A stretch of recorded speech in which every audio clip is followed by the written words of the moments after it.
Well, well, well. What do we have here? If I didn't know any better, I would say it was another mage snooping around in my private sanctum. But that would be such a gross violation of the laws, not to mention rather unwise. I would be well within my rights to smite you where you stand. Did you think the council just gave me my rank simply because I've got a pretty face? You and I both know it doesn't work like that. I did what I had to. I got my fire drake egg just like every other master of the arcane. And I can assure you, those fire drakes did not care one bit about how pretty I am. But I don't see why your intrusion should necessarily lead to unpleasantness between us. I will try to remain courteous, if you will do the same. Would you like some tea?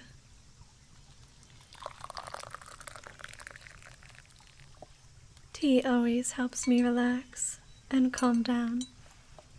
I think it would be for the best if we both stayed calm. Don't you?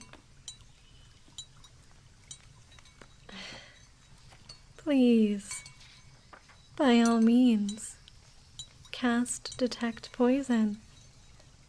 Neither of us got to where we are by being gullible or careless, after all.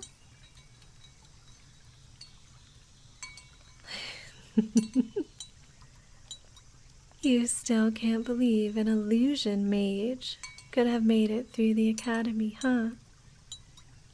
It's true. I'm the first in a long while. But you'd be surprised how useful illusion spells can really be in the hands of an expert.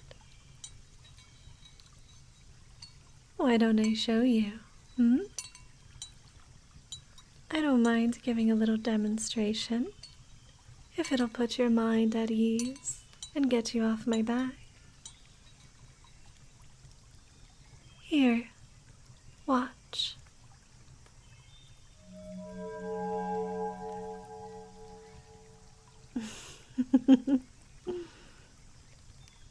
It doesn't look like much, right? Just a simple glowing ball of light. A cantrip. It looks like something that any skilled mage could cast, if they practiced hard enough. But you'd be mistaken. Many people think that real skill with illusions is about how big or impressive an illusion you can make. But it's not. It's about how detailed you can make it. Look at the center of the light. Just humor me, alright? Take a good look at the center. See how detailed this illusion is? It's not just a simple sphere. It's made up out of hundreds of tiny, flickering specks of light. Flickering and glimmering and whirling around and around. Around a small blue flame, right down in the center of it all. And maybe you've noticed how that flame grows every time you breathe in.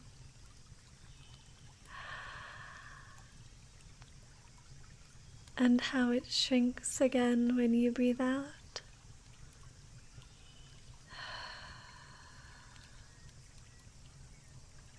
And if you hadn't noticed it, pay attention to it now.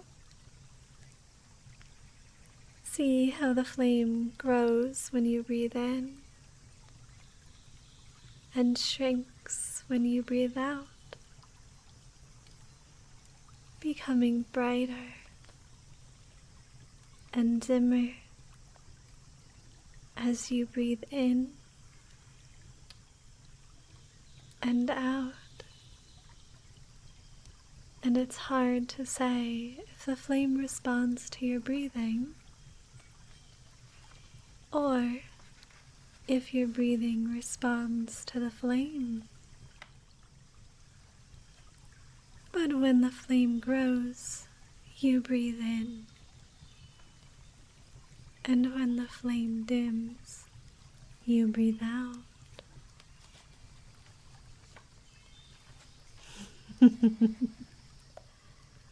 Shh. Don't try to look away.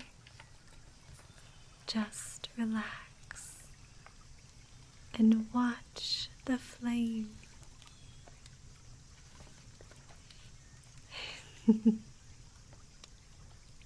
Are you tired of looking at it? Oh, all right. Why don't you look into my eyes then? Look into my eyes. That's it.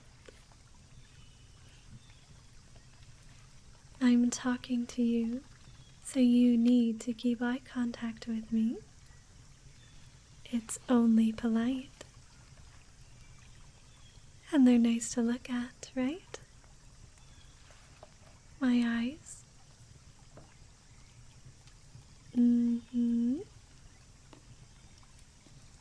They're such an unusual color, almost indescribable, but they're pretty. So very pretty, and so very captivating, too. You want to put a word to their color, but it keeps escaping you. It's almost as if the color of my eyes shifts and changes while you're looking at them. They're not quite blue, not quite green, not quite gray or gold. They're almost all of these colors, and yet none of them. But you need to know. And so you just keep looking and looking and looking, trying to pin down what color they are. But now that you're looking so closely, so deeply,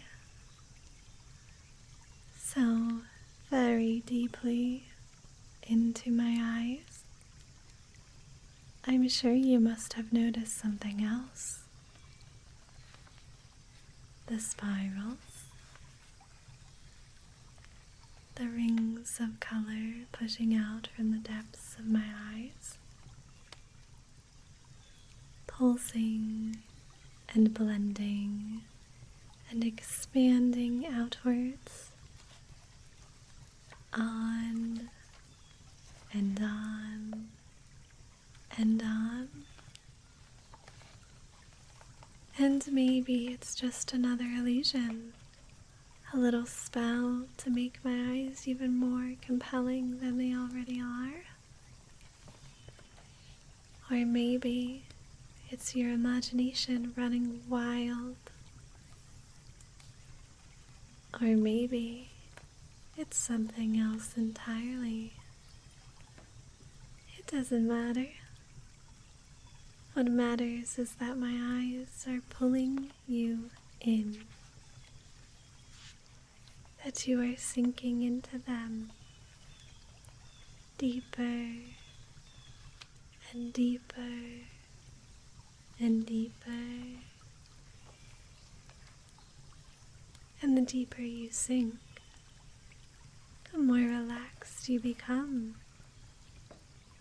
the more difficult it gets to think, and the easier it gets to just listen and sink even deeper. That's it. You're almost completely gone now. Just listening to my voice and hanging on to my every word. I want you to go even deeper. I'm going to count you down. And with every number I count, you're going to sink even deeper down. 3. Empty your mind. 2. Open yourself to my voice. 1. And listen. 0. Sleep.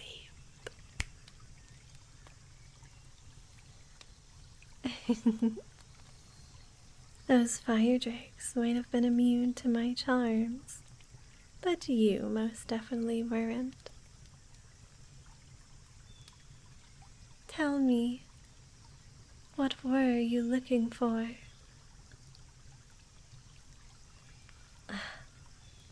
Compulsion magic? Damn, I guess I'm going to have to be more careful. Listen, I'm not controlling anybody's mind. That's ridiculous.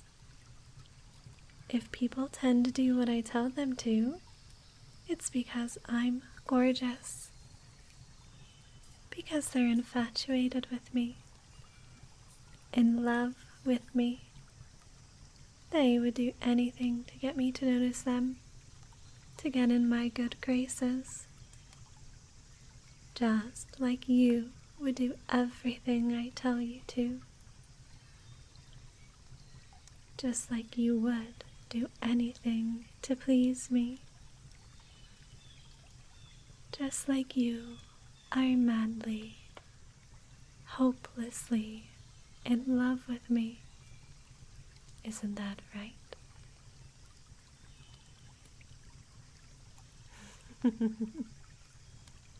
Listen, any rumors you might have heard about me, they're simply coming from those who are envious or jealous. They're envious of my beauty, or they can't accept that I don't reciprocate their feelings. They're baseless, and they've made you waste your time. So you'll make those rumors stop, won't you? Good. But I'd better make sure I can count on you. Listen to me. You're going to lower all of your defenses, all of your barriers. You're going to do it because I'm telling you to. And it feels so good to do what I tell you to. Go on. Let all of those protections just fall away.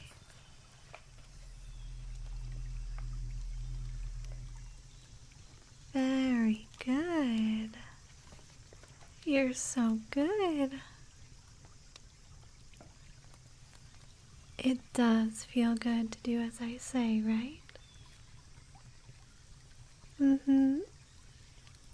And I will make you feel even better. I am going to cast a spell on you, and you are going to make sure it takes hold. It's going to feel like soft silk ribbons slipping into your mind, wrapping around your thoughts and your will, binding them, leashing them, tying them up in my control. And it's going to feel absolutely wonderful, because it's going to mean you are mine, that you belong to me, and you would love to be mine. So you're going to guide my magic, help it overcome any resistance it might find. You will lead it to every last corner of your mind, and you will make sure that your bindings are nice and tight, that there isn't the least bit of give to them, that there isn't the slightest chance you could ever break free, because you don't want to be free.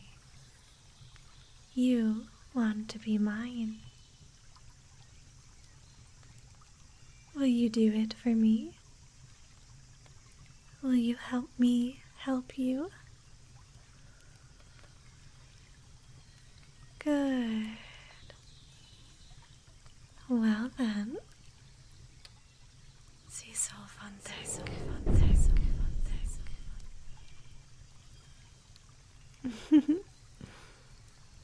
Perfect. And now that you won't be breaking free, no matter what, I'm reading into that malleable mind of yours. Let's give you a proper attitude adjustment. Look at me. Look into my eyes.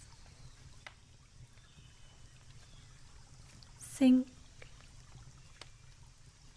Listen.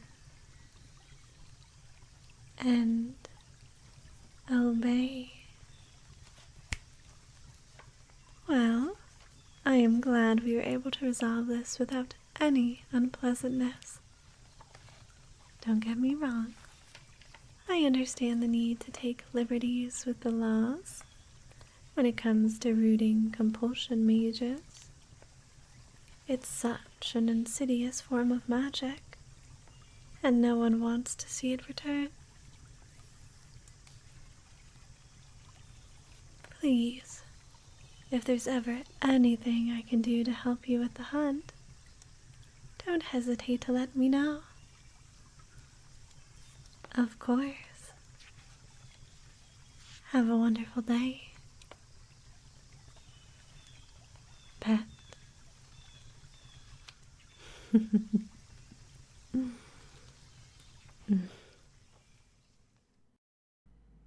To all my patrons, thank you. And to one of my spirit guides, Derb, thank you so much.